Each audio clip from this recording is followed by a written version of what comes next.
Pour tout dire, il était si obnubilé par son travail qu'il commandait « Surtout, ne me dérangez pas ».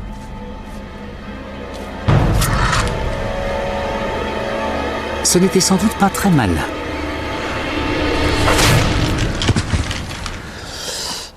C'était la fin des mathématiques théoriques dans le monde classique. Les Romains se souciaient peu des abstractions farfelues comme calculer le poids de toutes les chèvres ayant jamais vécu sur Terre. Ce qui les intéressait, c'était le pouvoir. Que cela lui plaise ou non, un était désormais un sujet de l'Empire romain. Il dut quitter le monde vertigineux des mathématiques abstraites pour s'atteler à des préoccupations plus terre-à-terre.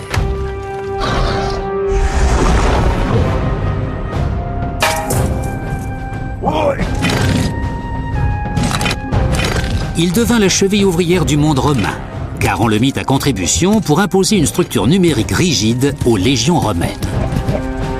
Il y avait 10 hommes dans une section, et 10 sections, donc 100 hommes, faisaient une centurie.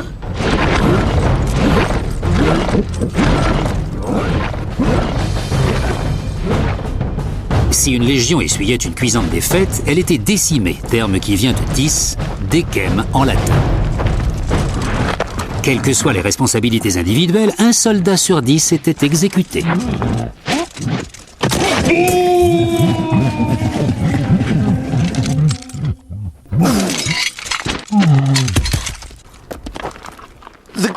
L'ambition suprême des Romains était l'efficacité politique et économique.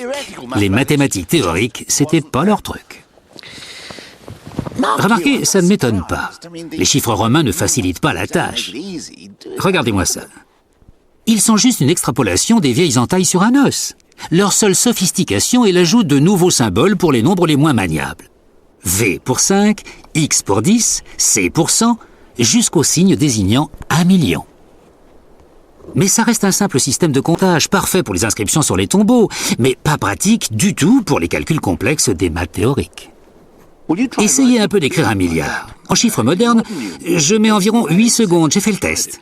Mais en chiffres romains, cela prendrait dans les 16 minutes. Dans ces conditions, pas surprenant que les chiffres romains n'aient pas été utilisés pour les calculs. Pour cela, ils se servaient d'une table à calculer, ce qu'on appelle un abaque.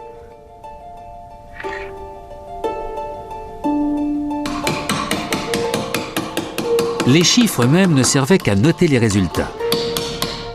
Ce n'est peut-être pas un hasard si, contrairement aux Grecs, aucun mathématicien romain n'est passé à la postérité.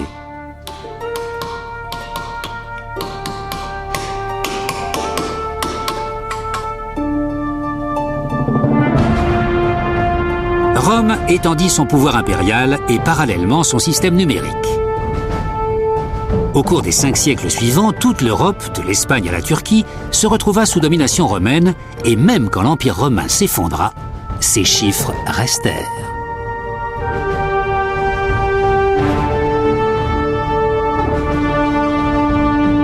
N'empêche, même le système numérique romain n'était pas indestructible.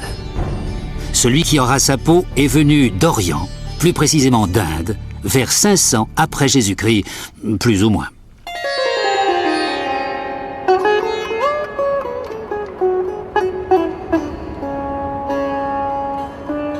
Un avait un cousin indien qui, depuis quelque temps déjà, vivait dans une atmosphère bien plus spirituelle.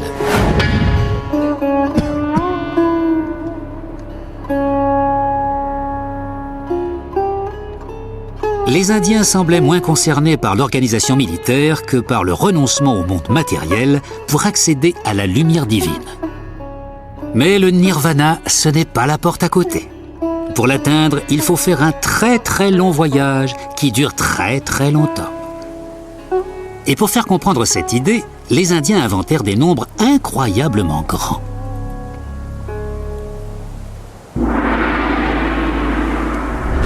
Prenez le raju par exemple.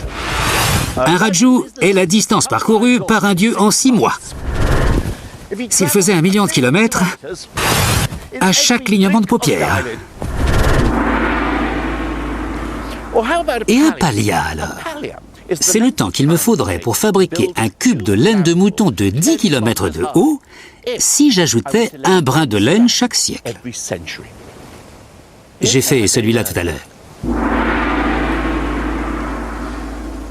À côté de ce genre de nombre, un aurait risqué de se sentir tout petit s'il n'avait pas eu un coup de main de ses copains.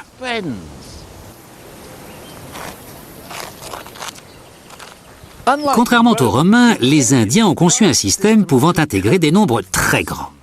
Ils ont mis au point un symbole pour chacun de 1 à 9. 1, 2, 3, et si vous les dessinez à la va-vite, ça donne les chiffres arabes. Mais c'est pas des chiffres arabes, ils sont indiens. On les utilise depuis au moins l'an 500 avant Jésus-Christ. Et cet homme a raison. Les nombres que nous utilisons aujourd'hui sont appelés arabes. Mais en fait, ils naquirent ici, en Inde, vers le 6e siècle avant Jésus-Christ. Mais il y a 1500 ans, ou un peu plus si vous regardez une rediffusion de ce documentaire, quelqu'un a eu une idée prodigieuse, incroyable et extraordinaire. La plus grande révolution dans les nombres depuis l'invention des maths par les Sumériens. Cette création allait changer le monde. Ils ont inventé un tout nouveau nombre. Et il est ici, ce nouveau nombre, sur les murs de ce minuscule temple millénaire à Gwalior, dans le nord de l'Inde. Et après un voyage de 6000 km, je vais enfin le voir.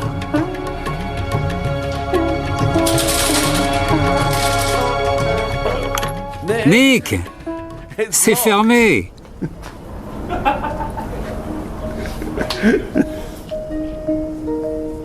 Nous patientons. Et pendant ce temps, une question me taraude. Comment se fait-il que ce nouveau nombre n'ait pas été inventé plus tôt?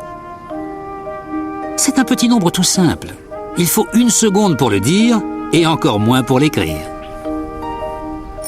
Ah, le voilà. Mais une fois inventé, il bouleversa la vie de 1 à tel point que le monde entier allait en être affecté.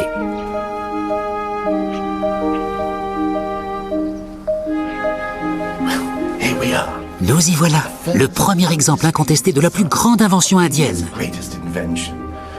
Le nouveau nombre, le Saint Graal numérique. 0. Pour la première fois dans l'histoire de l'humanité, quelqu'un a fait un nombre à partir de rien. Le texte dit qu'un jardin a été planté pour y faire pousser des fleurs pour le temple. Et pour s'assurer qu'il y en avait assez, ce jardin devait mesurer 187 astas sur 270, ce qui équivaut à environ 8 hectares. Alors que les Romains utilisaient les nombres pour compter leurs conquêtes ou les morts, les gens d'ici s'en servaient pour être sûrs qu'ils avaient de quoi faire de beaux bouquets. Vous pourriez dire, mais pourquoi en faire tout un fromage? Qu'y a-t-il d'exceptionnel à inventer un symbole signifiant rien? Si quelqu'un me demande ce que j'ai dans la main, je peux répondre rien du tout. Pas besoin de 0. Tout seul, 0 n'est rien. C'est un pléonasme. Mais quand il fit équipe avec 1, là, tout devint magique.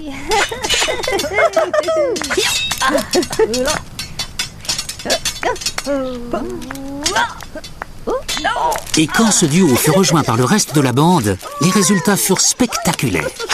Avec seulement 10 chiffres, les Indiens pouvaient faire des nombres infiniment grands, mais aussi infiniment petits. Les Romains n'avaient qu'à bien se tenir. Avec 0, 1 avait trouvé l'âme sœur. Et c'est un mariage qui allait révolutionner le monde entier.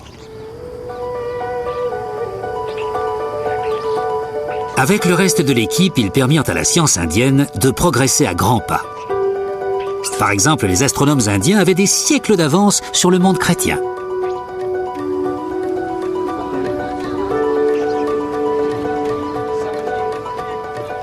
Les scientifiques indiens ont compris que la Terre tournait sur son axe et qu'elle tournait autour du Soleil. Ce que Copernic en Europe ne découvrira qu'1 millénaire plus tard.